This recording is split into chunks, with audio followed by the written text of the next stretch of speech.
Critical patriot देखने वाले सब दोस्तों को खुशामदीद, स्वागत। आज मेरे साथ गुड़गांव से शरीक गुफ्तगू हैं प्रोफेसर सुरेश चंद्र जी। इनका ताल्लुक जम्मू से है और ये सांबा में पैदा हुए और पार्टीशन के वक्त ये मीरपुर में थे। इन्होंने 1974 में आईआईटी दिल्ली से पीएचडी की, 32 साल तक पढ़ाते रहे। अल्जीरिया और इराक में भी पढ़ाया। प्रोफेसर साहब, आपकी अभी एक किताब आई है, Kashmir the sale that never was, यानी आप उस को एक मिथ कहते हैं कि जी अंग्रेजों ने जो है 75 लाख रुपीस में जम्मू एंड कश्मीर जो है वो स्टेट को बेच दिया था जी। तो आपके पास कुछ पर्सनल एनेक्डोट्स भी हैं, बड़े दिल खराश भी हैं और दिलचस्प भी हैं, वो भी हमारे साथ शेयर कीजिएगा। तो we can start with the book. आप क्यों कहते हैं कि ये एक मिथ है? ये सब अगर आप ध्यान से जो अमृतसर ट्रीटी है और लाहौर की ट्रीटी को मिला के देखा जाए, वो मैंने किताब में उसका जिक्र किया है, उससे साफ जाहिर होता है कि ये कश्मीर, ये नैरेटिव चलाया गया कि कश्मीर वैली खरीदी गई थी 75 लाख की।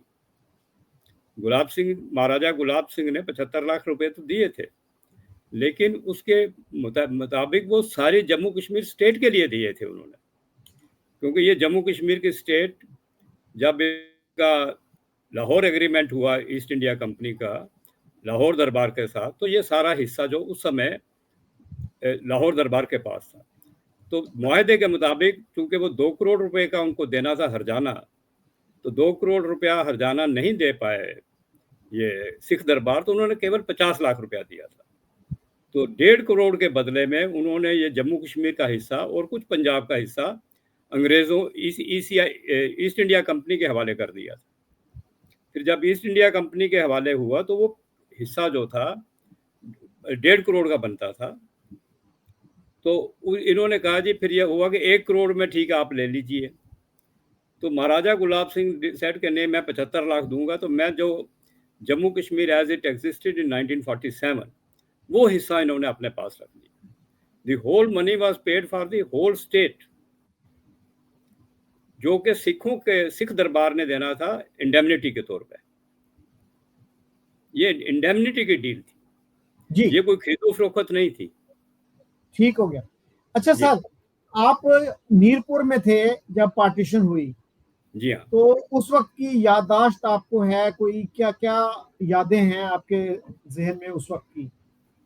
देखिए जी, पहले तो काफी अमन अमान ही था काफी देर तक। तो ये सिलसिला शुरू होता है 14 अगस्त को या 15 अगस्त को, जब महाराजा हरि सिंह ने स्टैंड स्टिल एग्रीमेंट किया भारत के साथ और पाकिस्तान के साथ।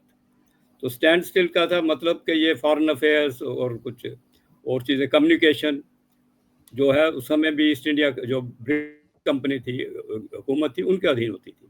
तो उस हवाले से जो पोस्ट ऑफिस थे वो पाकिस्तान ने चूंकि मान लिया था स्टैंड स्टिल एग्रीमेंट, तो वहाँ सारी जगह पाकिस्तान के झंडे हो गए। और फिर धीरे धीरे जो है जो लोकल लोग थे या जो बाहर के लोग आए हुए थे, उन्होंने मीरपुर में हमला करना शुरू कर दिया। मीरपुर के लोगों ने भी अपने दरवाजे लगा के बंद कर दिए। तो चलता रहा फिर ये घमासान। तो 15 अगस्त के बाद समझिए हम लोग 25 नवंबर को वहां में छोड़ना पड़ा मीरपुर। तो फिर आप कहाँ गए? देखिए सब ऐसा हुआ कि हम लोग समझिए कि बिना किसी प्रायर वार्निंग के, हम तो दोपहर का खाना खा रहे थे, तो नीचे से कुछ लोग गुजरे, तो हमसे पूछा क्या हुआ, कहते हैं जो कबायली अंदर घुस गए हैं। तो हम लोग जैसे थे वैसे ही वहां से चल पड़े। जो कपड़े पहने थे, औरतों ने कुछ अपने जेवरात वगैरह इकट्ठे करके ले लिए शायद, तो we left as we were. तो वो फिर हमने रास्ते में अपने रिश्तेदारों को और उनको भी बताया, और हम लोग जो डिस्ट्रिक्ट कोर्ट थी वहां जाके हम लोगों ने पनाह लेने की कोशिश की, क्योंकि वहां थोड़ी सी आर्मी कंटिजेंट भी था। तो वहां पर एकदम जो है गोलियों की बौछार आई। वो गोलियां नकली थी, होती थी उस समय रोशनी वाली गोलियां होती थी, पता नहीं आजकल होती हैं कि नहीं। तो रोशनी तो हम लोग किसी सब तो आई नहीं कि गोलियां असली हैं या नकली हैं। तो हम लोग वहाँ ढलान थी जहाँ झाड़ियाँ वाड़ियाँ थी, उस ढलान की तरफ हम लोग भागे। उस भगदड़ में काफ़ी जो परिवार थे, फैमिलीज थी, वो आपस में बिछुड़ गई। उसी में से हमारा परिवार भी आधा बिछड़ गया, मतलब विद इन मिनट्स आप उसको जो कह सकते हैं। मेरी माँ और मैं और मेरे पिताजी एक तरफ हो गए, मेरी 2 भाई बहन और नाना नानी वो एक तरफ चले गए। उसके बाद हम लोग मिल नहीं पाए। मतलब फिर कभी नहीं मिले? नहीं, वो बाद में मिले ना, जब वो तो पहुंच गए जम्मू सीधे जंगड़ के रास्ते। अच्छा हम लोग जो है सीधे नहीं आ पाए, हम लोगों को रास्ते में कैप्चर कर लिया गया था। अच्छा, उसकी कुछ डिटेल बताइएगा। और आप मुझे बता रहे थे कि सरदार इब्राहिम से आपका कुछ ताल्लुक था, जो पहले प्रेसिडेंट थे जेके के। जी जी वो भी आए थे एक विजिट पे जब आप हाँ, रेफ्यूजी जब हम कैंप अली में थे। बेग कैंप में थे जी। तो सरदार इब्राहिम आए थे विजिट करने के लिए। किस कैंप तो में थे आप? जी, अली बेग कैंप, हाँ गुरुद्वारा अली बेग। हाँ हाँ। ये मंगला के पास है गुरुद्वारा अली बेग, जी। मंगला डैम। अच्छा, तो क्या जी, हुआ वहां पे? तो वो आए और चूंकि वो वकील थे, सरकारी वकील रह चुके थे मीरपुर में, तो वो काफ़ी वकीलों को जानते थे। तो जैसे ही पता चला कि सरदार इब्राहिम आए हैं, तो वो सारे वकील पहुंच गए उनसे बात करने के लिए कि हम लोगों यहाँ कैद हैं, तो हमारे लिए कुछ कीजिए। तो उन्होंने अपने जो भी उनके साथ अमला आया हुआ था, उन्होंने कहा कि इनका देखभाल करिएगा। अब उस देखभाल का मतलब जो था वो दूसरे या तीसरे दिन समझ में आया कि देखभाल क्या थी। वो सारे जो वकील थे नामी गिरामी, उन सब को ले जाकर उनके कपड़े उतार के उनका कत्ल कर दिया गया।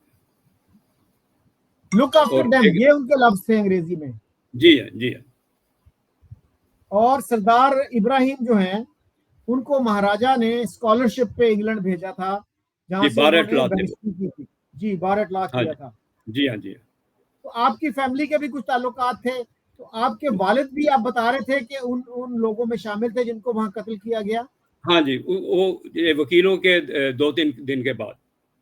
हम्म। और वो भी एक समझिए कि आपने अभी कहा कि दिल खराश बात होती है। हमें तो पता नहीं था कि कहाँ चले गए, तब तक हम किसी को पता नहीं था कि ये लोग कत्ल हुए हैं। हम्म। तो उसके बाद 2-3 दिन के बाद एक जो वहाँ सिपाही समझ लीजिए या रज़ाकार समझ लीजिए, वो मेरे वालिद के कपड़े पहन के घूम रहा था। हम्म। तो वो मैं अंदर गया, जो कोठरी में हम थे, कि माँ से कहा, मैंने कहा एक बंदा पिताजी के कपड़े पहन के घूम रहा है। तो वो भी आई देखा। तो हमने आपस में कुछ नहीं कहा, लेकिन हम समझ गए कि पिताजी को मार दिया गया है।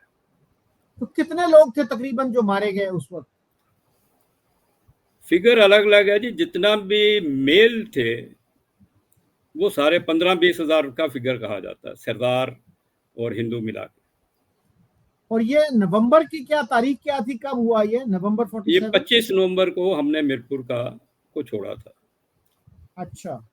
25 नवंबर, डे ऑफ फॉल जिसे बोलते हैं वो। अच्छा, फिर आप इंडिया चले गए, किन जी हालात में, किस तरह गए? और आप बता रहे थे कि एक सरदार जी आपको मिले, उन्होंने कहा कि मैंने आपका बदला ले लिया है। जी हाँ, जब हम अमृतसर पहुंच गए, बीच ट्रेन से उतरे, वहां पर हमारे कुछ रिश्तेदारों ने हमें पहचान लिया अमृतसर में। तो एक सरदार जी थे, तो उन्होंने कहा कि हमने आप लोगों का बदला ले लिया है। बदले का मतलब है कि वहां मर गए और हमने भी यहाँ मार दिया। तो मेरे को कुछ अजीब सा लगा कि इन्होंने बदला क्या लिया है, उससे मेरे पिताजी तो जिंदा नहीं होंगे। तो उससे मेरे दिल में एक अजीब सी बात आई कि ये जो है नफरत, जो है नफरत से, नफरत का तो नहीं हो सकता ना, हमें तो नफरत से नफरत करनी चाहिए। ये मेरे हम्म। दिमाग से तभी से है हम्म। कि किसी से नफरत नहीं, नफरत करने से कोई हासिल नहीं होता। हम्म। जी, मतलब ये है कि नफरत से नफरत करनी चाहिए, नफरत की वजह से नफरत को फरोग नहीं देना चाहिए, उसको प्रमोट नहीं एग्जैक्टली। करना चाहिए। जी जी जी। जी।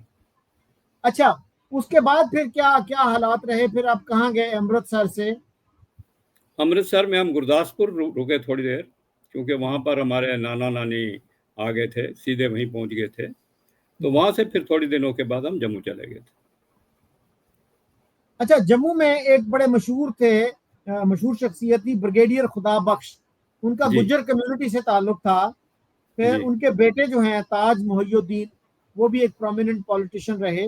उनके बारे में कुछ बताइएगा। नहीं, उस उनसे मेरा सीधा तो ताल्लुक तो नहीं था। ये जब समझे 1965 में मैं जब श्रीनगर इंजीनियरिंग कॉलेज में गया, तो मेरे बड़े भाई साहब के क्लास फेलो थे ब्रिगेडियर खुदा बख्श के बेटे, वो भी डॉक्टर थे। तो ये दोनों जयपुर में पड़े हुए थे और फारूक अब्दुल्ला भी जयपुर का ही पड़ा हुआ है। ये हमारे बड़े भाई साहब के उनके साथ फैमिली रिलेशन से एक सिलसिले, तो वहाँ कई बार ब्रिगेडियर साहब से मुलाकात हुई। तब तक तो रिटायर हो चुके थे जाहिर है। और वो चीफ ऑफ स्टाफ रहे थे जम्मू एंड कश्मीर जी जी जी जी जी जी जी जी 47 महाराजा को उन पर काफी इत्मीनान था और खुदाबख्श भी कहते थे कि मेरे लिए महाराजा हरि सिंह से ऊपर कोई नहीं, अपने निजी गुफ्तगू में कहा करते थे। अच्छा, तो और कुछ बताइएगा महाराजा के बारे में, उस वक्त के हालात के बारे में, जो आपकी मेमोरीज हैं, याददाश्तें हैं, क्या हैं उस वक्त की? देखिए, महाराजा के बारे में तो हमें सीधा उस समय कुछ नहीं पता था। तो हम एक्सेप्ट के एक बार प्रजा सभा के इलेक्शन हो रहे थे, जम्मू मीरपुर में थे उस समय। ज़्यादा हमें महाराजा के बारे में कोई ज़्यादा उस समय तक ज्ञान नहीं था। वो बाद में जब पढ़ने लगे तो फिर पता चला कि क्या था, क्योंकि उनको तो हमने कभी देखा नहीं था, ना ही कोई ऐसा था कि पर्दे के पीछे क्या हो रहा है। तो ये बाद में जब किताबें पढ़ी, अपने हालात समझ में आए, तो तब महाराजा के बारे में पता चलने लगा। और उससे पहले थोड़ी सी एक और बात बताना चाहता हूँ, ये शायद आम लोगों को नहीं पता कि जब मीरपुर का मुहासरा कर लिया कबायलियों ने और कुछ लोकल लोग भी थे, तो मीरपुर शहर में पर्चे फेंके गए थे जिसमें ये लिखा गया था कि अगर आप इस्लाम कबूल कर लें तो आप जैसा चल रहा था वैसे ही करिए, अपना कारोबार करिए, नौकरी कर रहे हैं, जो भी कर रहे हैं, और जिंदगी आपकी हस्बे मामूल रहेगी। लेकिन ये हमें बाद में पता चला, मैं तो उस समय छोटा बच्चा था, मैं नहीं पता था क्या था। ये बाद में कुछ लोगों ने बताया जिन्होंने वो पर्चे पढ़े थे कि ये एक उनको ऑफर दी गई थी कि अगर आप मुसलमान बन जाते हैं, क्योंकि ये देखिए पंजाब में भी रहा और शायद जम्मू कश्मीर में भी था कि हिंदू लोग जो है शहरों में रहते थे और मुसलमानों की आबादी जो है वो गांव में थी। तो समझिए शहर में 10-15% लोग होंगे, बाकी सारे जो गांव वाले थे वो मुसलमान हुआ करते थे। और अगर आप पूछे तो उस ज़माने में एक थोड़ी सी याद मुझे आती है कि मेरे नाना के घर में एक दर्जी आया करते थे, बड़े हुनरमंद थे। वो विलायत से लौट के आए थे उस ज़माने में 46-47 में।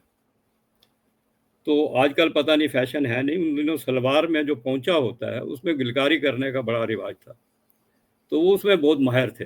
वो खाली सलवार में गिलकारी ही बनाते थे, उसमें कोई अपना नक्शा बना लेते थे, he was very popular for that.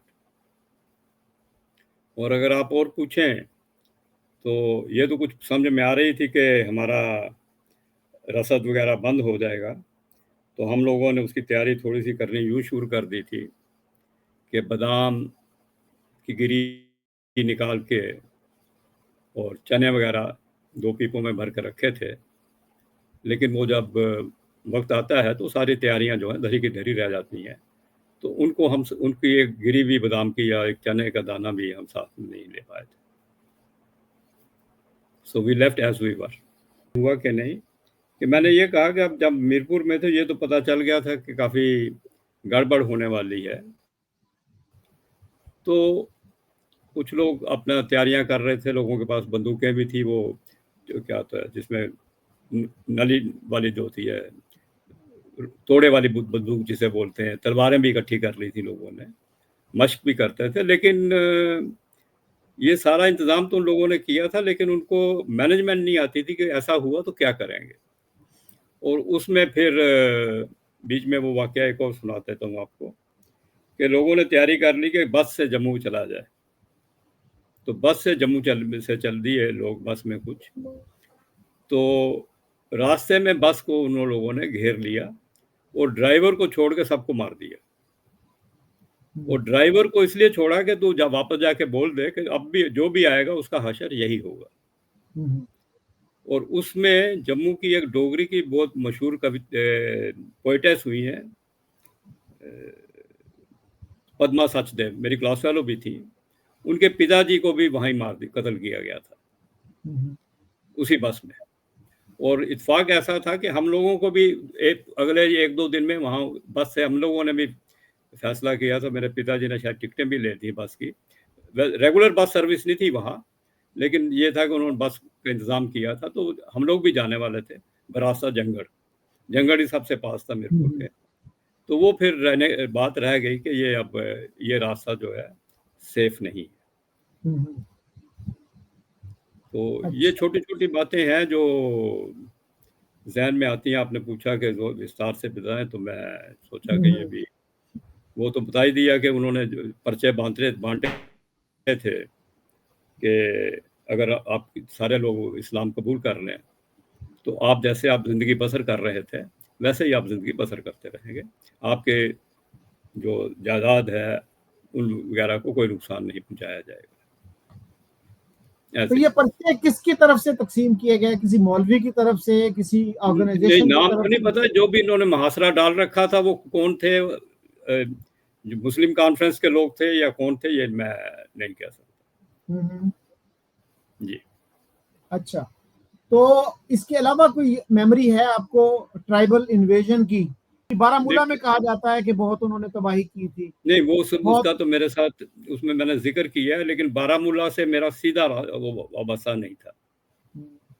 वो तो बाद में आने के बाद जो पता चला। मैं अपने बारे में बता सकता हूँ कि जब हम लोगों ने मीरपुर से हिजरत कह लीजिए की, या जो भी शब्द मुनासिब होगा, तो हम लोग जो है जैसे थे वैसे चलते गए। रास्ता किसी को भी नहीं पता था, ना सड़क थी, कोई ना थी सड़कों, खेतों में पगडंडियों से हम लोग चलते रहे। पैदल पैदल ऑफ कोर्स, तो गाड़ी वाड़ी का तो मतलब ही नहीं था, तो हम पैदल ही चल रहे थे। ऊपर भारतीय एयरफोर्स का एक जहाज जरूर मंडराता रहा कुछ अरसे के लिए। तो हम लोग जो है चलते गए, रास्ते में देखा कि क्योंकि सभी लोग डरे हुए थे। जो वहाँ के गांव के लोग थे, उन्होंने सोचा ये हिंदू आ रहे हैं, तो मुसलमानों ने अपने गांव के घर छोड़ दिए हुए थे, नो बडी बस देयर। तो उन्होंने घरों के आगे पीछे जो पुआल वगैरह होती है उसमें आग वाग लगा दी हुई थी। तो रास्ते में एक ऐसा हुआ इत्तेफाक हमारे समझिए, जिसमें कहते हैं कि ज़िंदगी एक आंख पलक में जब बदल जाती है। तो रास्ते में एक कुआं आया, तो हमारे साथ एक बुजुर्ग औरत थी, तो उन्होंने मेरे पिताजी का नाम लेके कहा कि सीताराम तू रुक जा, मुझे पानी पीना है। तो उसकी वजह से हम लोग पानी पीने रुक गए। तो जो बाकी चले गए थे वो सीधे पहुंच गए। अगर हम वो 5 मिनट पानी पीने के लिए नहीं लगाते, तो हम काफिले के साथ चल देते। तो काफिला समझिए कि 2 हिस्सों में तकसीम हो गया। वो लोग सीधे चले गए, तो एक आगे छोटी सी पहाड़ी थी।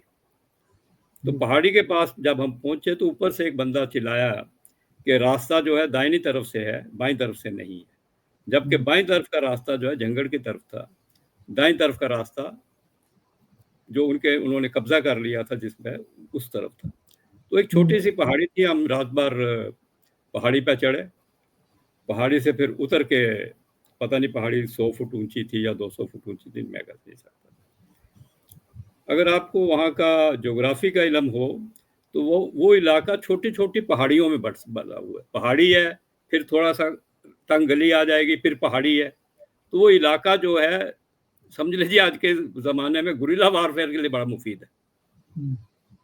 तो हम लोग वो पहाड़ी पे चढ़े, फिर पहाड़ी से उतरे, और एक पहाड़ की छोटी सी गुफा थी, उसमें जाके जिसको जहाँ रास्ता मिला, वहाँ जाके हमने रात बसर करी। जब सुबह हुई, तो 2-4 सिपाही, जो भी सिपाही वर्दीधारी तो नहीं थे, लोग आए। उन्होंने कहा कि हमें पता कि आप छुपे हुए बैठे हुए हैं यहाँ पर, तो आप बाहर निकल आइए। अगर बाहर नहीं निकलेंगे तो हम फिर आपको मार देंगे। ज़ाहिर है कि आप डर के मारे से हम लोग सारे बाहर आ गए। तो फिर धीरे-धीरे उन्होंने कहा चलिए एक रास्ते पे हमें ले गए। हमारे उस काफ़िले में एक गोरखा सिपाही भी था, वर्दी नहीं पहने हुए था। तो एक शायद छोटा बच्चा जो था, वो बिछुड़ गया था अपने माँ-बाप से। तो उस बच्चे को, ये 2 लोग थे हमारे साथ केवल, तो 2 लोग थे, तो उन्होंने इस बच्चे को, गोरखा को, सिपाही के हवाले कर दिया कि तू इसे उठा के चल। तो काफ़िला चलता रहा, धीरे-धीरे सब अपनी रफ्तार से आगे जा रहे थे। तो काफिले के लोग सारे आ गए। मैं छोटा बच्चा था, मुझे ये पता नहीं लग रहा था कि असल क्या है, झूठ क्या है। जैसे वर्चुअल रियलिटी होती है आज के ज़माने में, तो समझ में नहीं था कि ये हमारे साथ हो क्या रहा है। तो जैसे और बच्चा होता आपकी उम्र जी कितनी थी उस वक्त? 6 साल। तो जैसे बच्चा छोटा होता, कभी आगे कभी पीछे चलता रहता है, तो वही नटखट भावना रहती है। तो मैं भी काफिले के पीछे हो गया किसी वजह से।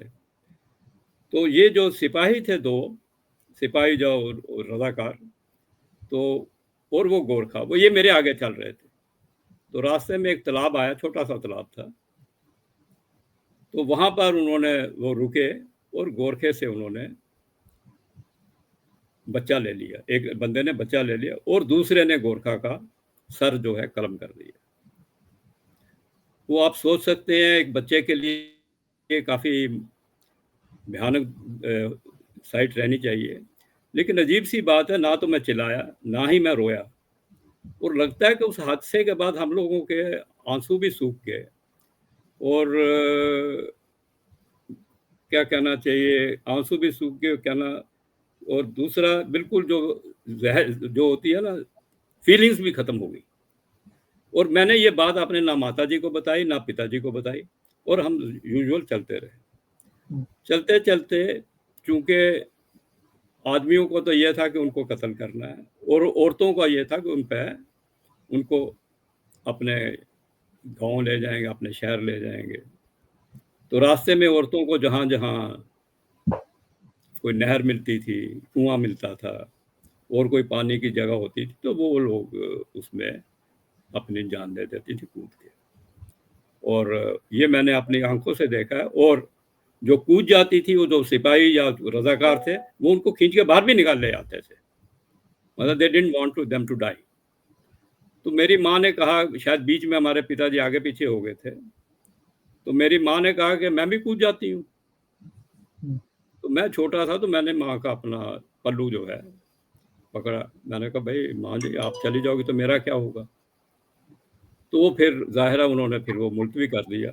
और फिर वो बाद में कहती थी कि सुरेश ने ही मेरे को सुसाइड करने से बचा लिया था।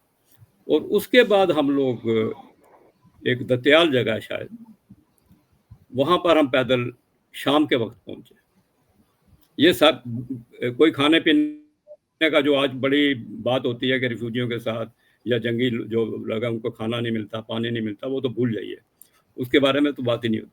तो वहाँ हम पहुँचे तो ऑलरेडी काफ़ी लोग जो अलग-अलग जगह से अलग-अलग जगह से कैद करके लाए गए थे, तो वहाँ काफ़ी ऑलरेडी बैठे हुए थे। घेरा बना हुआ था और बीच में उन्होंने क्या रखा था, जिसके पास जो ज़ेवरात हैं, वो निकाल के बीच में ढेरी में डाल दें। और अगर नहीं डालेंगे तो हम बाद में आपसे ज़बरदस्ती ले लेंगे। और अगर आपकी कान की किसी की बाली है, तो वो भी जो है डाल दीजिए।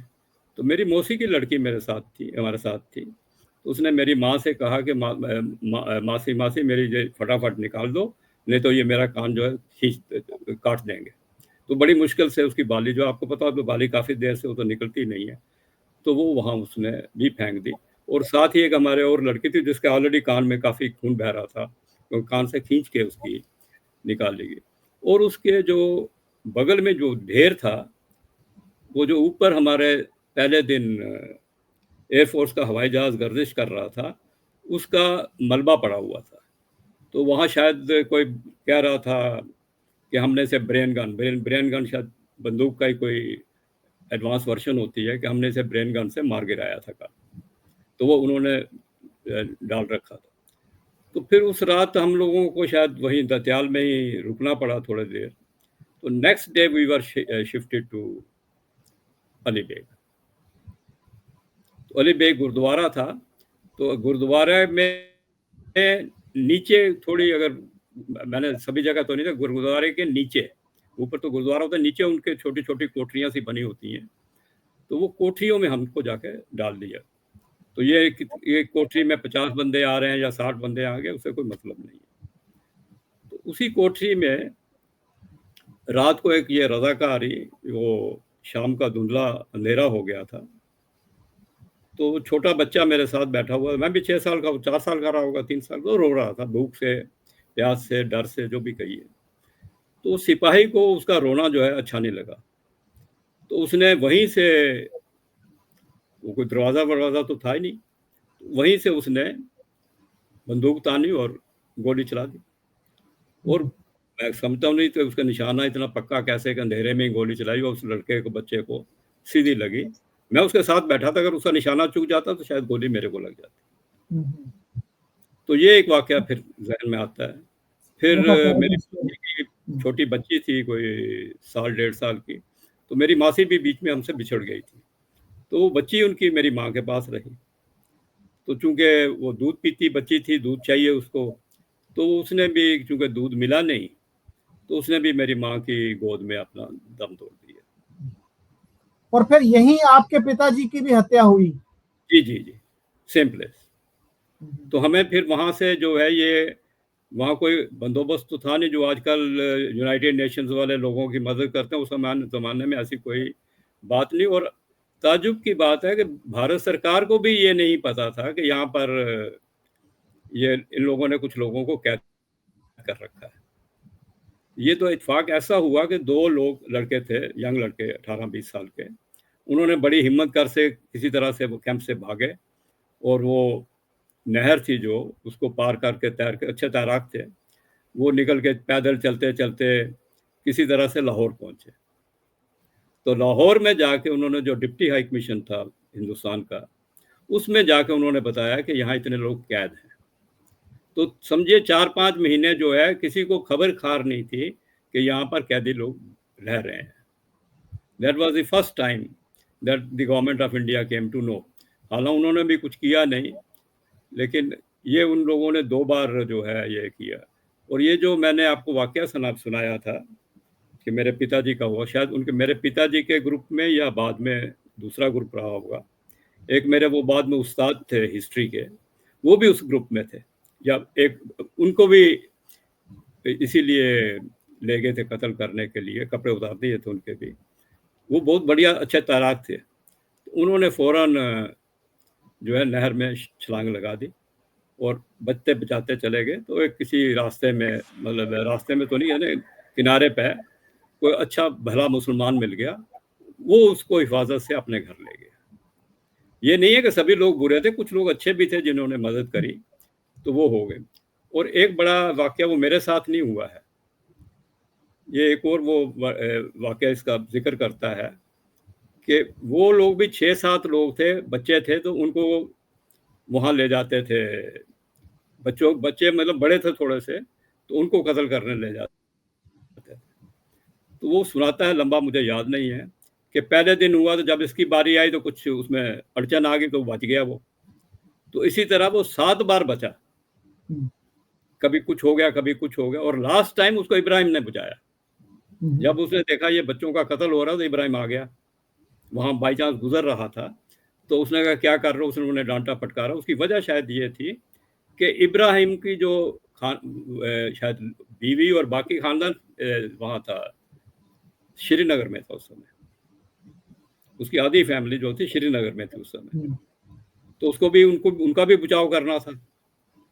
तो हालांकि गवर्नमेंट ऑफ इंडिया को तो नहीं पता था कि ये बच्चे यहाँ पड़े हुए हैं, लेकिन उस वजह से शायद उसने वो फिर कत्लो गारत रोकी थी। तो फिर हुआ क्या कि हम लोग वहाँ पर, हमें खाली आटा दिया जाता था खाना खाने के लिए। और आटा तो आप समझिए कि ये आज की जो सहूलतें हैं यूनाइटेड नेशन या दूसरे देते हैं, लोग खिलाते हैं, तो वो जो है वो तो उस समय दस्तयाब नहीं थी। कहीं से टिन वगैरह जो पुराने होते हैं, उनको पत्थरों में नीचे आग लगा के टिन पे खाना बनाया जाता। आप समझो कोई बर्तन होगा जिसमें आटा गूंदा जाएगा, तो वो ऐसा कुछ अवेलेबल नहीं था। तो हम लोग जो है गेट के बाहर हमें ले जाते थे छोटे बच्चों को कि आप यहाँ से जो जलावन की लकड़ी या जलाने वाली वो लकड़ी वकड़ी चुन के लाएं। तो लाते थे, उसी से खाना वाना बनता था। बाद में ये जो मैं जिनका हिस्ट्री टीचर का जिक्र कर रहा हूँ, जो नहर में कूद के अपने आप को बचा लिए थे, तो फिर इन्होंने मेरे को, जब मैं 9th क्लास में, तो हिस्ट्री की क्लास में बताया उन्होंने कि तुम्हें पता है ये इलाका वही था, जगह जहाँ लकड़ी वकड़ी बीनने जाते थे, जहाँ सिकंदर और पोरस की लड़ाई हुई थी। तो ये तो ज़ाहिर है वो झेलम के किनारे जगह थी, रहा होगा। फिर मैंने इसका जिक्र एक लिंकेस्टर जगह है या इंग्लैंड में, वहाँ दालत अली नाम के सज्जन है, तो उनसे मैंने जिक्र किया। मैं मिला नहीं, उनसे टेलीफोन पे मुलाकात हुई थी। तो उन्होंने कहा मैंने भी मंगला डैम के नीचे हाथी दांत का, हाथियों की हड्डियों का बहुत बड़ा ढेर देखा हुआ है। तो जो जाहिर है उस इलाके में वैसे हाथी तो होते नहीं थे। अगर सिकंदर पोरस की लड़ाई हुई होगी तो हम हाथी भी मरे होंगे। तो मैंने उनसे मजाक में कहा कि भाई वो वहाँ तो ऐसी जगह है कि आप उसको टूरिस्ट मुकाम बना सकते हैं, लोग दुनिया से आएंगे। यहाँ भाई सिकंदर ने लड़ाई लड़ी थी पोरस को, और उनके अपने बयानिया के मुताबिक सिकंदर ने हराया भी था इनको। वो कहता है कि जम्मू कश्मीर की जो आज़ाद कश्मीर की सरकार है वो आप समझते हैं कि हमारे लिए कुछ करेगी। ये बात है आज से कोई 10 साल से भी पुरानी बात है, 15 साल हो गए इस बात को जो उन्होंने जिक्र किया था। तो मतलब नाराज वो तब भी थे आज़ाद कश्मीर की गवर्नमेंट से। तो फिर इन्हीं लोगों ने जद्दोजहद करके वो बात निकलती है। तो ये लोग अपने आप को पाकिस्तानी मुस्लिम नहीं कहलाना चाहते, तो इन्होंने अपने आप को अब कश्मीरी मुस्लिम कहने की जद्दोजहद शुरू कर दी। उन्होंने उसका शनाख्ती आईडी भी बनवा लिया है। जब मर्दमशुमारी होगी तो उनकी शनाख्त जो है कश्मीरी मुस्लिम के नाम से होती है, नॉट पाकिस्तानी मुस्लिम। उसकी एक वजह यह भी थी कि अगर आपको मालूम हो कि पाकिस्तान में एक बड़ी अच्छी चीज़ है जो हमारे हिंदुस्तान पाकिस्तान में नहीं है, कि अगर आप सरकारी महकमे में किसी काम से जाते हैं या डॉक्टर से मिलते हैं, अगर आपको अंग्रेज़ी नहीं आती है तो आपको एक इंटरप्रेटर मुहैया किया जाता है जो आपकी ज़बान बोलता हो। तो इन लोगों का ये कहना था कि हम लोगों को ना तो उर्दू आती है ना पंजाबी आती है, जो सच भी है। जो गांव के वगैरह के लोग अपनी ठेठ पठवारी या मीरपुरी भाषा बोलते हैं। तो इन्होंने काफ़ी जद्दोजहद करके ये बयात करके कि ये हमारी ज़बान जो है वो एक अलग ज़बान है। तो उसके बाद इन लोगों को मीरपुरी ज़बान में, या जिसे पहाड़ी कह लीजिए, पठवारी कह लीजिए, उस ज़बान में इनको इंटरप्रेटर मिलना शुरू हो गए हैं। तो ये भी उसका समझिए है। तो ये लोग भी वो, मैं सिकंदर की बात कर रहा था, तो ये हुआ। और बाद में काफ़ी जगह बाद में सिकंदर की जिक्र आता है तो पढ़ने में आता है कि सिकंदर का घोड़ा मर गया था जिससे बहुत काफ़ी प्यार करता था। वो घोड़ा शायद राजौरी डिस्ट्रिक्ट में जगह है बुलफोस, शायद वो नाम भी कुछ अजीब सा है। उस घोड़े को शायद वहाँ दफनाया गया था। और कुछ यूनानी जो हैं तो मुनसब जो इतिहासकार हैं, हिस्टोरियंस हैं, उन्होंने लिखा है कि ये राजौरी जो है आजकल का, ये अभिसार किंगडम कहलाती थी। अभिसार, इसका जिक्र महाभारत में भी है। तो अभिसार जो है, एक तो आम्बी था, आम्बी ने भी पोरस का साथ दिया था और अभिसार ने भी पोरस का साथ दिया था, राजौरी आज की जो है। तो उस जमाने में ये मशहूर था कि जो राजौरी अभिसार का राजा, इसके साथ पास बहुत बड़े क्या नाम है, सांप हैं, बड़े बड़े सांप। तो इसने, सिकंदर ने ये ख्वाहिश जाहिर करी कि मैं सांप देखना चाहता हूँ। तो शायद सिकंदर उस जमाने में राजौरी भी गया था। हालांकि इसको लेके कहते हैं क्या, मैंने कहा मैंने तो पढ़ा नहीं, वो रेफरेंस है, आप देख लीजिए, विकिपीडिया में भी है कि एक यूनानी हिस्टोरियन का ही रेफरेंस है कि उसको मालूम था, तो वो यहाँ तक आया था। तो सिकंदर का काफ़ी एरिया में रहा गुजर बसर। अच्छा प्रोफेसर साहब, एक ये भी कहा जाता है ना कि जम्मू में मुसलमानों का एक मैसेकर हुआ। जी हाँ, 20,000 से लेके तो पता नहीं 2 लाख तक का एस्टिमेट दिया जाता बिल्कुल है। बिल्कुल बिल्कुल। तो उसके बारे में क्या जानते हैं आप, क्या कहेंगे?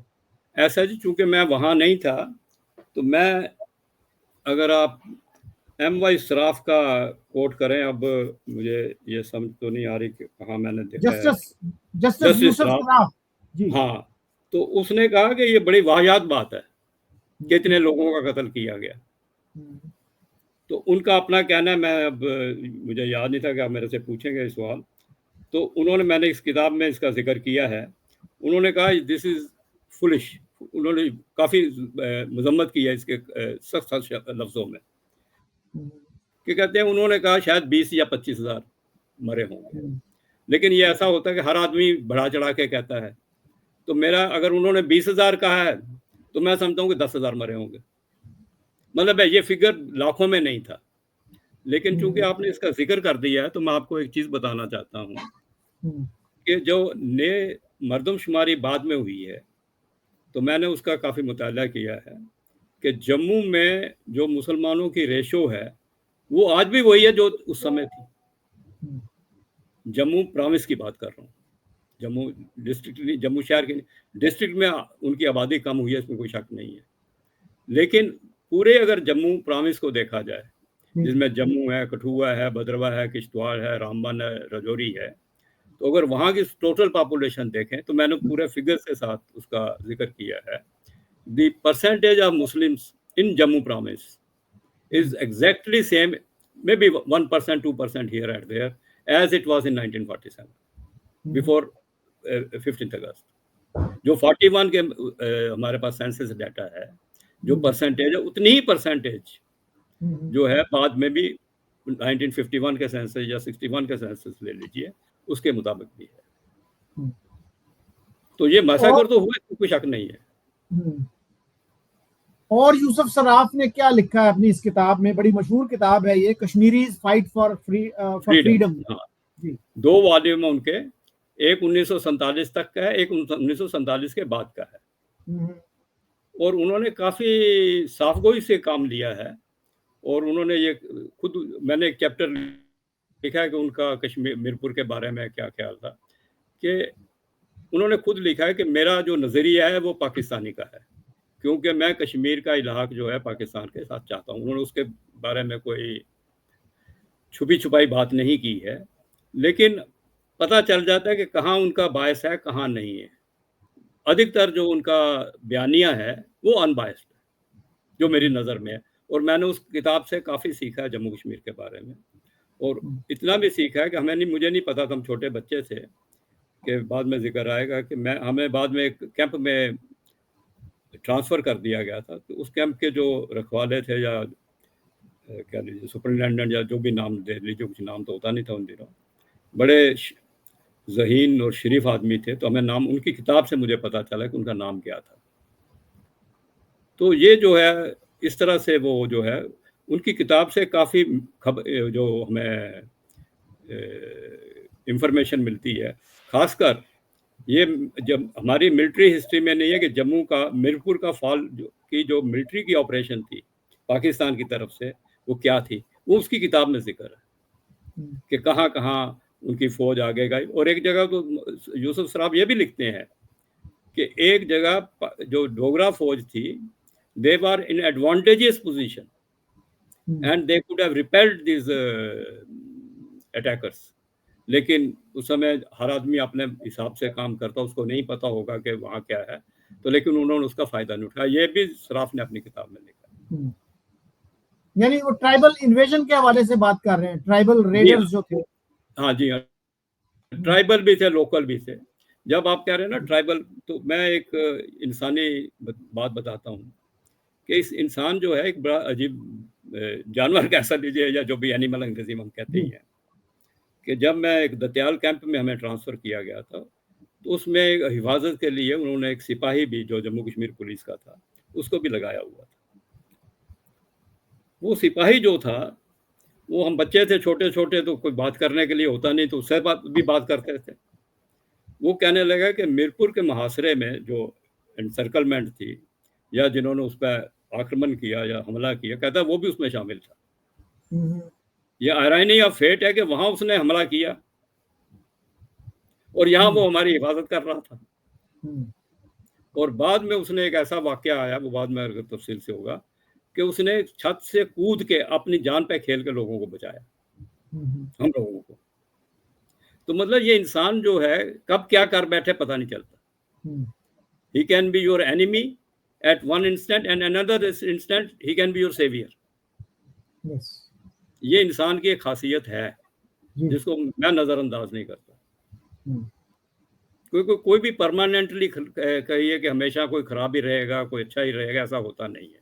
हम्म, ये मैंने अपने ज़ाती मेरे ये जो है एक्सपीरियंस का नतीजा है।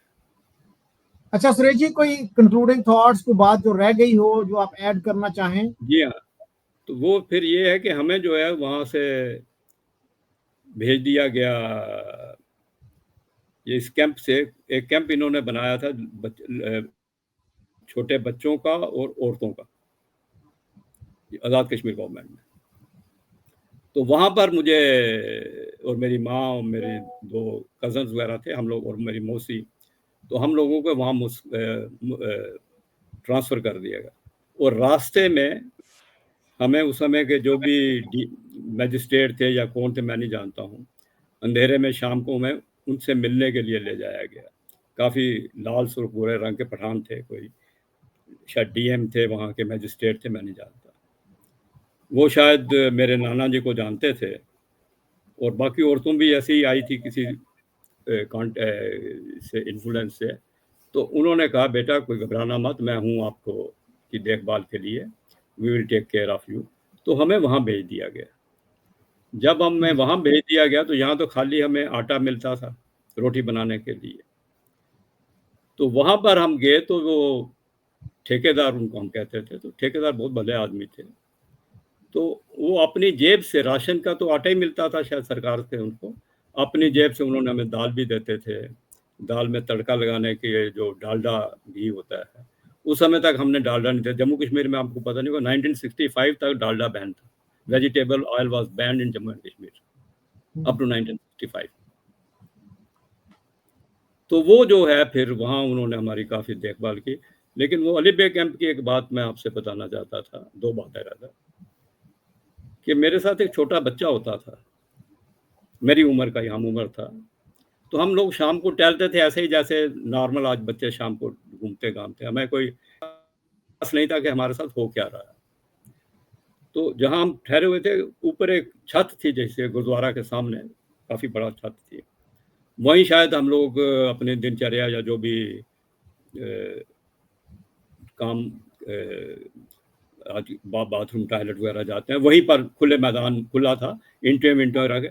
उसी में हम लोग, आप ताज्जुब करेंगे कि उसी जो आपका फुल ऑफ ह्यूमन वेस्ट, उसी पे हम मिनटों-मिनटों पे पैर रख के हम लोग अपना सैर भी करते थे, घूमते भी थे, बातचीत भी करते थे। उसी माहौल में मैंने उससे गायत्री मंत्र भी सीखा। आप ताज्जुब करेंगे। क्या? गायत्री गायत्री मंत्र जो हिंदुओं का काफ़ी है, वैदिक हाँ, मंत्र है, जो बोला जाता है, ओम भूर्भुवः स्वः। तो वो मैंने वहाँ सीखा, 6 साल की उम्र में, इन एन एडवर्स सर्कमस्टेंसेस, जो आप सोच भी नहीं सकते कि उस रास्ते में आज शायद आदमी कोई गुज़रना भी ना चाहे। तो मुझे वो याद रह गया। और उसी के वाक़या आता है कि एक दिन मेरे को कहीं से लाल मिर्च मिल गई थी। तो वो मैं अपनी माँ के पास ले आया, लाल मिर्च। तो मैंने माँ से कहा, इसका कुछ चटनी-वटनी बनाइए। उन्होंने वही पत्थर पे जो टूटे-फूटे थे, उसको, लाल मिर्च को उन्होंने पीस के, कहना चाहिए, इसका चटनी सी बनाई, पेस्ट सा बनाया और मेरे को सूखी रोटी पे दिया। और मैं आपको बताऊँ, उसकी जो, मैं समझता हूँ, जो लज़ीज़ रोटी उस समय मुझे मिली इतने दिनों बाद, मैं उसको नहीं भूल पाता आज तक। मैं किसी 5 स्टार खाने को तो भूल सकता हूँ, याद भी नहीं रहता, लेकिन उस सूखी रोटी पे लाल मिर्च की चटनी जो है, उसको मैं भूल नहीं सकता, क्योंकि वो एक नायाब चीज़ थी मेरे लिए उस समय। तो ये छोटी-मोटी बातें हैं। तो फिर हम लोग वहाँ चले गए, दतियाल कैंप हमें ले जाया गया। तो दतियाल कैंप जो हमारे वो ठेकेदार जी थे, हमें उन्हीं की हवेली में रखा गया था, जो गाँव की हवेलियाँ होती हैं जैसे। उनके बाहर एक बाग भी था जिसमें बच्चे खेलते-वेलते थे हम लोग। तो एक दिन वो अक्सर अपने काम से झेलम जाते थे। झेलम वहाँ से पास ही है, दरिया पार करिए तो झेलम आ जाता है। तो झेलम उनका से, नाम याद है आपको? अज़ीज़ है शायद, इसमें किताब में मैंने लिखा हुआ है, अभी से मैं अच्छा, कह नहीं पाऊँगा। वो बाद में मैं आपको ज़िक्र बताऊँगा उनका। तो he was so affectionate to everybody. तो एक दिन वो झेलम से लौट के आए और अपने वहाँ बाहर चारपाई पे बैठ गए जैसे गांव में होता है। तो हमें लगा कि आज ठेकेदार साहब कुछ उदास हैं। तो हमने उनसे पूछा, सर आप सर तो नहीं बोलते तो ज़माने कि आज आप काफ़ी उदास से लग रहे हैं, क्या वजह है? कहते हैं कि महात्मा गांधी को किसी ने गोली मार दी। मतलब वो आदमी बिल्कुल literally he was weeping that day. शायद उस समय हमने महात्मा गांधी का नाम भी नहीं सुना था उससे पहले। तो he was really upset that day कि महात्मा गांधी ने को गोली मार दी गई। और वहीं का वाकया है। तो एक कृष्णा मेहता थी जो मुजफ्फराबाद की डीएम की, डिस्ट्रिक्ट मजिस्ट्रेट की बीवी थी। तो जब कबायलियों ने मुजफ्फराबाद पे हमला किया तो इसके घर पे भी हमला हुआ। तो जो मेहता थे, दीनू मेहता समथिंग नाम भूल रहा हूँ, उनको तो उन्होंने वहीं कत्ल कर दिया। लेकिन ये चूंकि एक बड़े अफसर की बीवी और बच्चे थे तो इनको कुछ लोगों ने छुपा के बाहर निकाल दिया। तो वो छुपते छुपाते जो है किसी तरह से वो जो है इस हमारे कैंप में उनको भेज दिया गया। और चूंकि वो बड़े अफसर की बीवी थी, परिवार था, तो उनको हमारे से एक अलग कमरा दिया गया था। क्योंकि लोग जो हैं बड़े अफसर की इज्जत करते ही हैं, जो जैसे भी हों। तो जो ठेकेदार जी थे उनके लिए चाय का भी इंतजाम करते थे, उनके लिए चाय का दूध भी अलग से आता था। तो उनकी लड़कियां छोटी थी, काफ़ी खूबसूरत थी। तो उनको जो कबायली पठान थे उनको भनक लग गई थी ये यहाँ रुकी हुई है। तो वो उनको ढूंढते डांटते आए। तो हम शाम को बच्चे खेल रहे थे तो हमने देखा दूर से कुछ लोग आ रहे हैं। ये तो हमें समझ में आ गया कि ये अच्छे लोग नहीं हैं। तो हमने फ़ौरन जाकर ठेकेदार जी से कहा कि ये लोग आ रहे हैं। हमें नहीं पता क्यों आ रहे हैं, उस समय तो पता नहीं चला था। तो उन्होंने भी देख लिया तो उन्होंने फ़ौरन जो है हम बच्चों को सबको आप घर, हमें तो रसोई में उन्होंने बंद कर दिया। औरतों और बच्चों को रसोई घर में बंद कर दिया। छोटी सी रसोई थी लेकिन उसमें फिर भी, लेकिन इत्तेफाक की बात है जो भी कहिए कि उस समय ना तो कोई बोला ना कोई रोया। तो ठेकेदार जी उन्होंने कह दिया भाई यहाँ पर कोई भी जो है वो बाहर का आदमी नहीं आया हुआ है। ये सब मेरे अंदर उनकी फैमिली छोटी सी जो भी बीवी बच्चे थे शायद, तो वो है और कोई नहीं है। और कृष्णा मेहता जी थे वो भी नहीं थी। और ये कृष्णा मेहता जी बाद में जब हम लोग जिस ट्रेन में हम आए थे, हम तो अमृतसर उतर गए थे, ये जाके कुरुक्षेत्र उतरी। तो कुरुक्षेत्र में जब ये जी वो कहाँ उतरी? कुरुक्षेत्र। कुरुक्षेत्र दिल्ली के पास पड़ता है अम्बाला के बाद। तो ये जाके कुरुक्षेत्र उतरी। इत्तेफाकन उस दिन पंडित जवाहरलाल नेहरू भी आए हुए थे। तो ये चूंकि पढ़ी लिखी थी, एक अफसर की बीवी भी थी, तो बोलचाल में अच्छी थी, देखने में भी अच्छी थी। तो इन्होंने जवाहरलाल नेहरू जी से कहा कि हम लोग जो है उजड़ गए, ये हुआ हमारे साथ, ये हुआ। तो जवाहरलाल नेहरू जी रहम दिल जैसे भी थे तो उन्होंने कहा कौन कहता है कि तुम्हारा कोई नहीं है यहाँ पर, मैं तुम्हारा भाई हूँ। वो उनको अपने साथ लेके दिल्ली चले गए और वो सारी उम्र जो है उनके घर में ही रही। और उनको उन्होंने राज्यसभा का मेंबर भी बनवाया। और उनका फिर जब राज्यसभा का मेंबर उनका उम्र हो गई तो उनका छोटा भाई ओम मेहता वो बना राज्यसभा का मेंबर। और वो minister for state for home affairs था। और इंदिरा गांधी में जो हमारा इमरजेंसी का पीरियड था, he was the most important person, more than home minister. He was a home minister, state minister for home, but real power with him. ये देखिए कैसा इत्तेफाक होता है, कौन कहाँ मिल जाता है, कैसे किस्मत बदल जाती है। ये भी उसका एक उदाहरण है। और जब फिर ये बात आती है, आपने पूछा और थोड़ा सा बताऊं, तो जब हम दतियाल कैंप में थे तो जैसे मैंने आपको बताया कि बाहरी दुनिया को पता नहीं था कि यहाँ कोई हैं लोग फंसे हुए। तो इंटरनेशनल रेड क्रॉस वालों ने फिर इंटरवीन किया। तो इंटरनेशनल रेड क्रॉस वाले अली बेग कैंप भी गए और हमारे यहाँ दतियाल कैंप भी आए। लेकिन उस समय आज की तरह नहीं होता था कि उन्होंने कोई राशन बांटा या कपड़े बांटे, ऐसा कुछ नहीं था। लेकिन उन्होंने ये ठीक है कि उन्होंने जो लोग उसमें बंदी या कैदी बने हुए थे या जो भी जैसे भी थे, उनको उन्होंने नंबरिंग करी है, वो जिनेवा के उनके रिकॉर्ड में भी मौजूद है, इंटरनेशनल रेड क्रॉस सोसाइटी का जो है वहाँ पर है। तो ये फिर एक दिन हमें अपने ये फैसला किया गया कि हमें हिंदुस्तान भेज दिया जाए। तो जेलम के पास एक रेलवे स्टेशन है, नाम नहीं मुझे याद आ रहा, बाद में मेरे दोस्त ने बताया था, वहाँ से हमें ट्रेन पे चढ़ाया गया। तो ट्रेन पे मैं चढ़ गए हम लोग, और उसमें पानी वानी की कोई व्यवस्था थी नहीं। तो रास्ते में कुछ बच्चे जो हैं पानी मांग रहे थे, अब पानी नहीं तो मेरे को याद है कुछ लोगों ने पेशाब भी पिया होगा शायद। तो रास्ते में अंधेरी रात में 12 बजे के आसपास, 12-1 बजे जो भी समझिए, तो ट्रेन इन लोगों ने जो भी कहिए ये जो दंगाइयों ने ट्रेन रोक ली। लेकिन मैं उस अंग्रेज अफसर या जो भी स्वीडन का था मुझे नहीं मालूम, जो हमें एस्कॉर्ट कर रहा था उस ट्रेन में 2 लोग थे, वो नीचे उतर गया ट्रेन को और अपने हल्लाकार को उनको मतलब आई टुक दिस स्टैंड। उसके पास कोई वो नहीं थी, फौज नहीं थी, कोई सिपाही नहीं थे, लेकिन hats off to his bravery that nobody dare to come to the train. अब जो भी उसकी आवाज़ में वो चीज़ रही होगी, क्या होगा। तो फिर खैर थोड़ी देर ट्रेन रुकने के बाद वो लाहौर होते हुए जो है वो हम लोग अमृतसर गए थे। और लाहौर में जो है मैंने पहली बार वो जैसे फुल ड्रेस असल में कहते नहीं, फौजी पहरा दे रहे थे क्योंकि ट्रेन आ रही है रेफ्यूजियों की। तो वो जो है वहाँ से लोग दंगाई आके ट्रेन पे हमला नहीं कर रहे, तो उसकी हिफाजत के लिए उन्होंने प्लेटफॉर्म पे हमें उतरने नहीं दिया गया किसी को प्लेटफॉर्म पे। तो लेकिन I could see those soldiers. तो ये एक कुछ वाकया हैं जो आपके असर डालते हैं। तो इस तरह से छोटी-छोटी और भी हैं। मैंने तो इसमें ज़्यादा इसमें क्योंकि ये मीरपुर के बारे में तो किताब है नहीं है। किताब तो बेसिकली जम्मू के बारे में है कि जम्मू के साथ जो नाइंसाफ़ी हुई। और एक मैंने एक चैप्टर है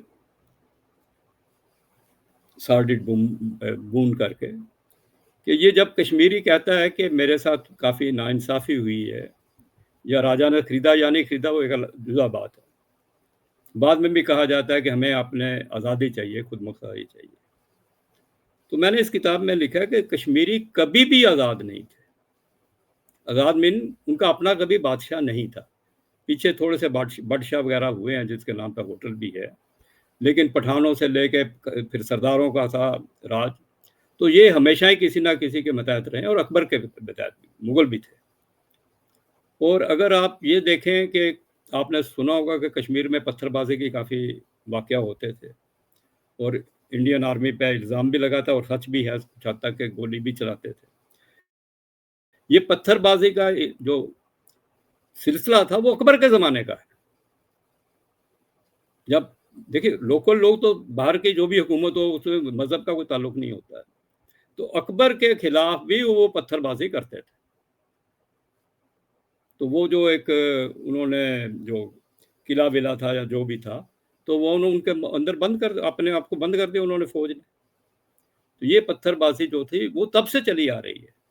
ये नहीं है कि आज हिंदुस्तान की आर्मी वहाँ, तो तब पत्थरबाजी शुरू है। This is from the time of Akbar and may be earlier. जो मेरे को रेलेवेंस मिलता है वो अकबर से मिलता है। और फिर जब बात आती है कि हमें खुद मुख्तारी नहीं है, तो ये देखिए कि कश्मीर को जितनी खुद मुख्तारी 1947 में मिली, वो उनको हिस्ट्री में आज तक नहीं मिली। पहले शेख अब्दुल्ला है, he was virtual ruler, no interference from anybody, there was no accountant general, कोई हमारा ऑडिट नहीं होता था, कोई हमारी सुप्रीम कोर्ट का दखल नहीं था वहाँ पर, इलेक्शन कमीशन नहीं था। पहली इलेक्शन उन्होंने कराई 1951 में, वो पूरी रिग्ड थी। वो सभी के सभी जो कैंडिडेट्स थे उनके सब के जो कागजात थे रिजेक्ट कर दिए गए थे। So that constitute assembly, which was made the constitution of the Jammu and Kashmir, was 100% national conference people. ये ठीक है, जम्मू के कुछ हिंदू भी थे उसमें, लेकिन 100% थे। और बाद में हर इलेक्शन रिग्ड होती रही है। और ये इन्होंने जो इनको पूरा दिया गया, और वो बाद में अलग बात है क्या कर दिया जाए कैसा, उसमें मैं जाऊंगा। फिर बख्शी गुलाम मोहम्मद आए, और इस तरह से रफ्ता रफ्ता जितने भी हुक्मरान रहे जम्मू कश्मीर के, प्राइम मिनिस्टर कहना चाहिए, हुक्मरान तो राजाओं के लिए होता है इस्तेमाल, तो उनको खुद मुख्तारी थी, दे कुड डू एनीथिंग, लेकिन ये उसका फायदा नहीं उठा सके। अगर मैं उसको कहूँ कि ये जो उनको उर्दू में क्या कहेंगे, मैंने लिखा शब्द लफ्ज़ सार्डेड बून का, जो उनको ये रहमत मिली थी, जो नियामत दी थी, वो नियामत तो इन्होंने जो है वो बन गई उनके लिए कर्ज बन गई। ये जो नियामत थी ना, कि जो इतनी खुद मुख्तारी आज तक किसी रियासत को नहीं थी, जितनी ये जितने भी प्राइम मिनिस्टर या चीफ मिनिस्टर हुए बाद में, इनको थी, तब नहीं थी। इसका उन्होंने नाजायज फायदा उठाया। और जम्मू कश्मीर के दूसरे हिस्सों के, लद्दाख मान लीजिए, जम्मू मान लीजिए, इसको अपनी कॉलोनी समझने लगे। ये लिटरली कहा जाए तो इसी को कॉलोनी मानने लगे। तो ये जम्मू का कह लीजिए या वैसे कह लीजिए, आज से 20-25 साल तक पहले, 30 साल पहले तक तो हिंदुस्तान के बाकी हिस्सों में भी जम्मू के नाम से लोग नहीं जानते थे कुछ, वो कश्मीर। तो कश्मीर का जो बदनसीबी है जो इन्होंने किया, तो ये नुकसान कश्मीर के लोगों को हुआ। जितना बाद में कश्मीर के लोगों को नुकसान हुआ, वहाँ के लोग मरे भी बाद में, जो भी चलते रहे, चाहे बाहर से आए लोग या जैसे भी हुआ, सबसे ज़्यादा नुकसान कश्मीर का हुआ है। जो उन्होंने उस आज़ादी का नाजायज़ फ़ायदा उठाया, तो नुकसान तो उन्हीं का हुआ। तो ये जो उन्होंने ऑलमोस्ट जितने भी राजा, ये वज़ीर आज़म या जो भी बने, ये उन्होंने बाकी हिस्सों का अपनी जागीर समझ लिया। जैसे वो समझते थे ये महाराजा उनको जागीर समझते थे, उल्टा हो गया। जबकि किसी भी राजा ने जम्मू को कोई खास भला नहीं किया था। अगर आप समझें तो जम्मू के लोगों को कोई खास ऐसा भला हुआ होगा तो वो नहीं हुआ। तो ये जो है, तो ये जो था, ये भी मिथ जो मैंने हटाने की कोशिश की है। और दूसरी मिथ थी एक 75 लाख की, तो मैंने बताई दी आपको। उसमें क्या हुआ कि शेख अब्दुल्ला तो जो है वो कहता था कि 75 लाख में महाराजा ने हमको खरीदा है, गुलाब सिंह ने, तो मैं 75 लाख इकट्ठा करके दे देता हूँ। लेकिन सवाल ये है कि 75 लाख तो कोई चीज खरीदी हो तब तो पैसा थे, और वो 75 लाख तो पूरी जम्मू कश्मीर रियासत का था, के लिए दिया गया था, ना कि वैली के। तो ये मिथ आ गई कि ये जो है, ये जम्मू कश्मीर की रियासत के लिए नहीं दिया था, खाली वैली के लिए पैसा था। तो ये एक मिथ है ये। और दूसरी मिथ जो बनती है, 13 जुलाई 1931 की, शायद डेट बदल सकता हूँ, तो वहाँ एक कादिर नाम का बंदा आया था पंजाब से किसी फौजी के साथ, उसका कुक बन के। वो मेरा ख्याल है NWFP से आया था, कदीर नाम था उसका शायद, कादिर या कदीर कुछ ऐसे ही था नाम। तो वो तो वहीं रह गया। और वो किसकी साजिश थी, क्यों आया, तो उस समय इसका नेशनल कॉन्फ्रेंस या शेख अब्दुल्ला से कोई लेना देना नहीं था। तो वो जब आता है तो उसने भड़कीली जो है वो तकरीरें करनी शुरू कर दी। तो उस तकरीरों की वजह से महाराजा ने उसको कैद कर ली। जाहिर ऐसे ही होता है, सभी जगह मुल्कों में ऐसे ही होगा, जो रियासत के खिलाफ कुछ करेगा तो उसे कैद कर। तो उसके खिलाफ जब मुकदमा होना था, तो रियासत में उस समय हालात जो ऐसे भी रहे होंगे, आज भी होता है कि कैदी को अदालत में न ले जाया तो जज जो है अदालत के अंदर आता है। उसमें भी जज अदालत के अंदर आया था।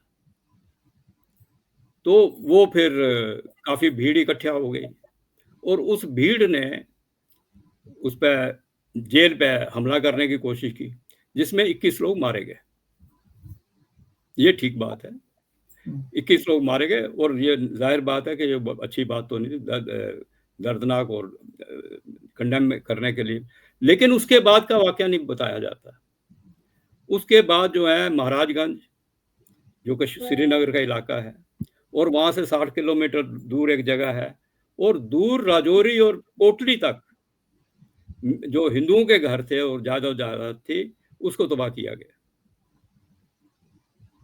और ये जो है किताब, ये जो राजौरी, सारी कोटली में हुआ, राजौरी नहीं है उसमें, जो कोटली में हुआ, वो भी मोहम्मद यूसुफ सराफ ने अपनी किताब में लिखा है। ये अफसर थे, उनकी रिपोर्ट जो है आज भी ब्रिटिश लाइब्रेरी में मौजूद है। मतलब उसका जो तस्दीक करने की बात है, वो मोहम्मद यूसुफ सराफ भी तस्दीक कर रहा है कि इसका असर कोटली मिरपुर तक भी हुआ। और वहाँ के जो लोकल लोग वो अभी भी जो है कहते हैं कि 88 ना शोरश कह लीजिए या रोला कह लीजिए, 88 मीन विक्रमी संवत की 88, तब विक्रमी संवत चलता था। 31 की जो है इक्विवेलेंट जो है विक्रमी संवत में 88 आता है। तो लोगों के जो जहन में है वो 88 है। और ये मजे की बात ये है कि आपने शबीर चौधरी का भी इंटरव्यू किया था शायद, जो लंदन में रहते हैं, शबीर चौधरी। जी जी। तो आपने इंटरव्यू किया था, तो मेरे जो दोस्त हैं उनका उनसे मुलाकात हो गई होगी, उन्होंने उसकी किताब का उर्दू में तर्जुमा भी किया था। He asked his grandmother or somebody, तो उसने कहा she said just we remember कि उस समय बड़ा हुआ था, शोरश कहते थे उस समय, कि शोरश हुआ था 88 ना शोरश, इन मिरपुरी भाषा में उसने बताया कि दे रिमेंबर 88 में ऐसा हुआ था। किसने बताया? तो ये चीजें छुपा ली गई। ये शबीर चौधरी, शबीर है ना जी शबीर, उसका एक चैप्टर भी है, वो लंदन में रहते हैं जी। तो वो उन्होंने मेरे दोस्त को बताया कि उसकी शायद उन्होंने अपनी दादी या किसी से पूछा था कि क्या ऐसा वाकया हुआ था। तो लोगों के जो पुराने लोगों उनको जहन में है। और मजे की बात ये है, जो मीरपुर में कत्लो गारत हुआ, शबीर चौधरी को भी नहीं मालूम था, या उस समय के लोग हैं किसी को नहीं पता था। उसको भी, मेरा दोस्त था बाल गुप्ता, उसकी किताब से उसे मालूम पता चला कि ऐसा भी हुआ। और वो इतना मुतासिर हुआ था कि उसकी अंग्रेजी की किताब का तर्जुमा उसने उर्दू में किया और खुद ही छपवाई। और वो किताब और शबीर की भी किताबें जो है आज़ाद कश्मीर में जो है बैंड है, आपको पता होगा। ओके। इवन उसकी भी किताब बैंड है, मैं नाम भूल रहा हूँ, जिसको फांसी दी गई थी, मकबूल भट्ट। मकबूल भट्ट, उसकी किताबें भी बैंड है। उसकी एक बड़ी मशहूर किताब है हू एम आई, वो भी आज़ाद कश्मीर में बैन की गई है। उसकी 2-3 किताबें बैंड है। तो देखिए वो मतलब है, ठीक है, उन्होंने जो भी किया अपने समझ से किया, लेकिन ये नहीं है कि वो मतलब इसके हक में थे या उसके हक में थे। और दूसरा, कश्मीर में एक और बड़ी अजीब सी वाकया हुआ था कि पहले कश्मीर में जो सरकारी ज़बान थी वो फारसी हुआ करती थी। ये फारसी ज़बान हिंदुस्तान में भी काफ़ी, महाराजा रंजीत सिंह की भी कोर्ट लैंग्वेज फारसी थी। ये सब मुगलों की वजह से फारसी हो गई थी हिंदुस्तान भर में। तो फिर महाराजा प्रताप सिंह ने इसको कहा कि नहीं, हम इसे उर्दू कर देते हैं। उस उर्दू को सबने मान लिया कि ठीक बात है, उसमें हिंदुओं ने भी कोई मुखालफत नहीं की और मुसलमानों ने भी मुखालफत नहीं। लेकिन आज आके झगड़ा कहाँ हुआ? स्क्रिप्ट का, भाषा, उस पर लैंग्वेज पे नहीं हुआ कि ये जो उर्दू लैंग्वेज है ये किस में लिखी जाएगी। तो वो ये हुआ कि भाई जो लोगों को अरेबिक स्क्रिप्ट नहीं आती है या फारसी वाली नहीं आती है, उनको देवनागरी जिसमें हिंदी लिखी जाती है वो स्क्रिप्ट में लिखने दीजिए। तो फिर हुआ कि उसकी जो जबान है वो क्या हो, वो उर्दू खास करके उन्होंने फिर एक बेसिक उर्दू को इजाद किया कि जिसमें कुछ लफ्ज़ यहाँ से लें, कुछ लफ्ज़ लें, और जो भी बच्चों की किताबें स्कूल की लिखी जाएंगी ये उन्हीं लफ्ज़ों से इस्तेमाल की जाएंगी। बाकायदा उन्होंने एक नई ग्लॉसरी सी बनाई कि ये इन लफ्ज़ों का इस्तेमाल करके किताबें बनेंगी, लेकिन स्क्रिप्ट पे फिर हंगामा होगा। और 2 कमेटियां बनी एक के बाद दूसरी, जिन कमेटियों में आप ताजुब करोगे। एक कमेटी में रघुवीर थे, आचार्य रघुवीर बोलते हैं, जो बाद में जनसंघ के प्रेसिडेंट भी बने, उस समय बनारस हिंदू यूनिवर्सिटी में प्रोफेसर थे। ये अपने शायद जाकिर हुसैन भी कभी वो भी एक एजुकेशनिस्ट से बहुत बड़े, वो भी मेंबर बने। संपूर्णानंद बाद में यूपी के चीफ मिनिस्टर बने, वो भी उसके मेंबर थे। सईदैन, इस तरह के बहुत लोग, जाकिर हुसैन, सारे बहुत बड़े बड़े उस समय के नामवर एजुकेशनिस्ट थे हिंदुस्तान के, उन लोगों को कमेटी में रखा गया। लेकिन फिर उस कमेटी का बहिष्कार हुआ, नहीं माना गया। वो नेशनल कॉन्फ्रेंस ने नहीं माना। नेशनल कॉन्फ्रेंस में गुलाम मोहम्मद सादिक, बख्शी गुलाम मोहम्मद, इनको कोई लेना देना नहीं है एजुकेशन से। जस्ट फॉर ऑपोजिशन से उन्होंने इसको भी खारिज कर दिया, नहीं माना गया। तो अल्टीमेटली जो किताबें हैं ये छपने लगी, दोनों उर्दू अरेबिक स्क्रिप्ट में भी और देवनागरी स्क्रिप्ट में भी।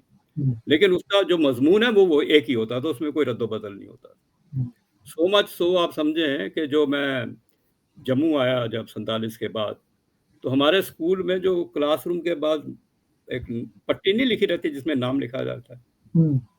तीसरी, मुझे आज भी याद है, तीसरी क्लास को क्या लिखेंगे हम? राजा सोम, सोम बोलते हैं शायद 3 को। चौथी को तो चौहारम कुछ होता था, हफ्तम होगा 7वीं का। उस समय जो हमारा नेम प्लेट होती थी वो इसमें अरेबिक में थी। तो ये चीजें ठीक है, हम लोग वी नेवर सेड कि ये क्यों है, ठीक है, हमें पढ़ना आता था, पढ़ लेते थे हम लोग। तो ये चीजें जो है ये एक अपनी जगह है। तो लेकिन मेरा मकसद इसमें किताब में जो कहना चाहिए वो यही था कि जो बयानिया बनाया गया, 2 बयानिया बनाए गए कश्मीर के हवाले से, वो बयानिया जो है वो गलत है। और मैं if I reflect back today, मुझे ये लगता है कि ये लोकल लोगों के दिमाग की उपज नहीं हो सकती। ये जो 75 लाख का शोषा छोड़ा गया या ये मार्टियर डे का शोषा छोड़ा गया, ये इससे लगता है कि अगर आप देखें, एक पाकिस्तान में ये कहा जाता है कि ये जुगुलर वेन है हमारी, या शहर है जिसे बोलते हैं, ये तो 1946 में ब्रिटिश गवर्नमेंट के रिकॉर्ड्स में है। इस लफ्ज को वो उन्होंने इस्तेमाल किया किसको कि अगर ये इलाका पाकिस्तान को नहीं गया तो ये इलाका जो है this will be jugular vein for Pakistan. तो 46 नहीं 47 में होगा, 46 में उनके होम डिपार्टमेंट के रिकॉर्ड में है ये कि ये अगर इलाका पाकिस्तान को नहीं जाता तो this will be jugular vein. तो ये जुगुलर वेन तो अब पाकिस्तान में अब कुछ अरसे पहले से कहना शुरू की है, वो तो तब से कह रहे हैं। तो मेरा तो ये मानना है कि ये एक बड़ी डीप रूटेड साजिश थी, और ये बयानिया उन्होंने बना दी है, 2 बयानिया, और वो जिसको कल आप ग्रेट गेम भी कहते हैं, तो ये शायद उसी का हिस्सा था। तो मैं अभी भी मेरे जहन में ये आता है बार बार कि ये जो सब कुछ हुआ, इसमें मैं समझता हूँ जो आपको पर्दे के आगे एक्टर नजर आते हैं उनका कोई खास रोल नहीं था। ये रोल जो है पीछे, जो जिसको डीप स्टेट कहा जाता है, जो आज भी है, ये सब डीप स्टेट का किया धरा है। और बाकी हम लोग तो जैसे चेस के मोरे होते हैं, बाकी लोग तो चेस के मोरे के हिसाब से चेस बोर्ड वैसे रहे हैं। और ये डीप जो कश्मीर का, ये जो आज़ाद कश्मीर का गठन हुआ, कैसे हुआ, वो किताब में जिक्र है, कैसे इब्राहिम खां को लेके गए, उसको सोते से जगा के लेके तेरे को ओथ लेनी है। तो ये एक सारा एक somebody at back was manipulating. Who was he? We do not. Professor साहब, ये जो बात है ना जुगुलर वेन वाली, जी, ये अमानुल्लाह खान जो JKLF के लीडर थे, वो ये कहा करते थे कि जिन्ना साहब ने कभी ये नहीं कहा, और अगर कोई साबित कर दे कि उन्होंने ये कहा, मैं पॉलिटिक्स छोड़ दूंगा, ये उनका कहना था। ये ठीक है। तो मैं वही तो कह रहा हूँ, पाकिस्तान में ये टर्म को पता ही नहीं था, जबकि ब्रिटिश हुकूमत के रिकॉर्ड्स में ये वर्ड यूज किया गया है, उसका मैंने जिक्र किया किताब में। और ये 46 में यूज किया था उन्होंने या 47 में? नहीं, 47 में है ये। ऑलराइट, मेरा ख्याल 47 में ये, this was just before the red Cliff line. और इस किताब में एक जो चैप्टर है इसका, मोहम्मद यूसुफ ने माउंटबेटन को बहुत से सवाल भेजे थे राइटिंग में, और उन्होंने राइटिंग में ही जवाब दिया है। ठीक, और काफी क्या नाम है, डिटेल्ड हैं वो।